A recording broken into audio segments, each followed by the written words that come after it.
Greetings and salutations. Today I'd like to discuss Blackish, Episode 8, Season 7, Compton Around the Christmas Tree.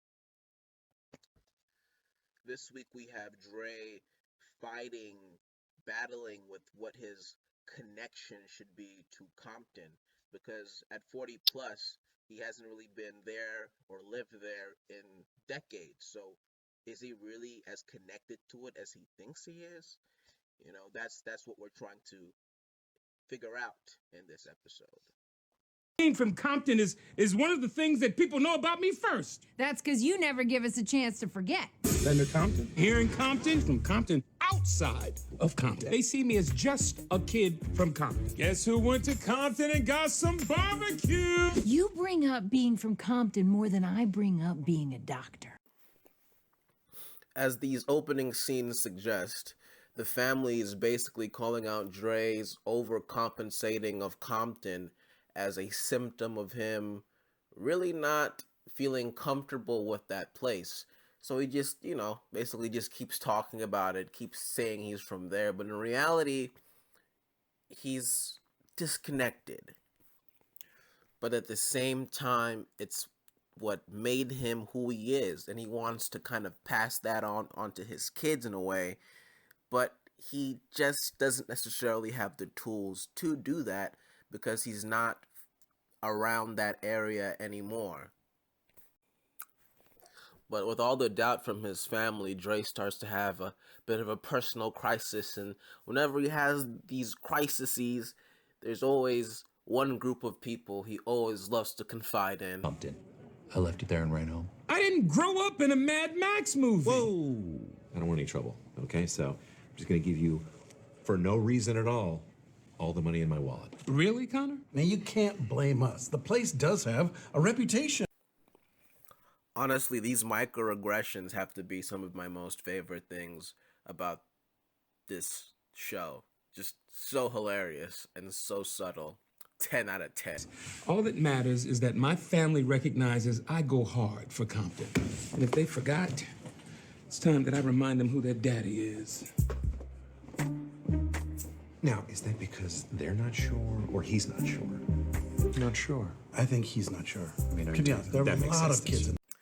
But back to Dre, he tries to take his kids out to Compton and tries to connect to his old friends and starts talking about the things within Compton, but he realizes a lot of things have changed, things aren't there.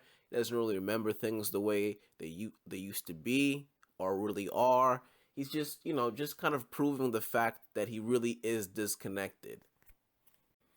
And it's not that surprising. We kind of already knew this. His family already knew this. But as it's kind of just reinforced to himself, he's just kind of going through like an existential crisis. He's like, oh my God, I can't go through that. I can't believe I'm happy this is happening to me. I'm forgetting my roots. They're so important to me. And I don't go back enough. And I feel like I'm abandoning the place where I'm from. And it's like an interesting concept, but it's like there's nothing wrong with like leaving the hood once you have the resources not to be there. A parallel within my own life is my parents came from Africa. Africa is great and all. They grew up there. That's what made them. But there's kind of more opportunities in America, and there's nothing wrong with leaving the place you grew up in and were born for further opportunity for yourself. And I mean, if you feel guilt about leaving, you could just, maybe volunteer or send money back there in some form of way, invest into, schools or programs. So, I mean, Dre has options. I'm just surprised he wasn't able to connect the volunteering to supporting his community or staying connected to his community somehow. I feel like those plots could have been connected, but opportunity missed. But thanks to Ruby and Earl, Andre's mom and dad, they're finally working together. They talk to him, and together they help Dre kind of get over his hump. He's going on. More or less, Earl just says you're like having first world problems. You know, there's bigger things to worry about than like your lack of feeling of connection. Earl made a good point because in America we get to worry about things like our identity and things of that nature, but in other more third world countries they're kind of just worried about surviving. They couldn't care less about their, issues about how they connect to X or Y, or they just want to survive. But since there's no real issues in their lives right now, it's just like they're making non-issues into issues. It's a small little line, but I thought it was pretty profound of the old wise one. However, even after the talk from Grandpa and Grandma, Dre was still down in the dumps. It wasn't until Christmas the next day when Junior came to Dre and admitted, "Oh my God, Father, you really have taught me about Compton. I love your passion for where you were, the place you were born." And despite all the mean things Dre says to Junior about how he's like his least favorite son and his least favorite child, XYZ, he was really moved by the fact that his son acknowledged his birthplace. And Dre was finally, relieved from his sad state thanks to Junior, which is kind of change because usually he doesn't give a damn about what Junior thinks. So it was pretty cool to see, his son finally having that effect on him, so cool. That pretty much wraps up most of the episode.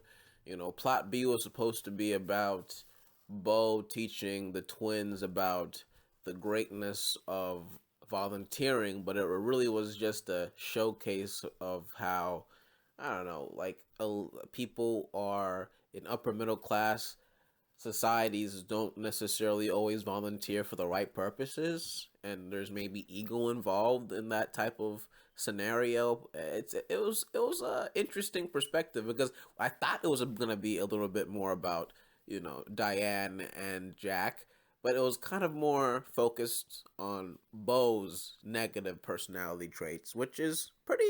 I have no problems with that actually. So kudos to that decision.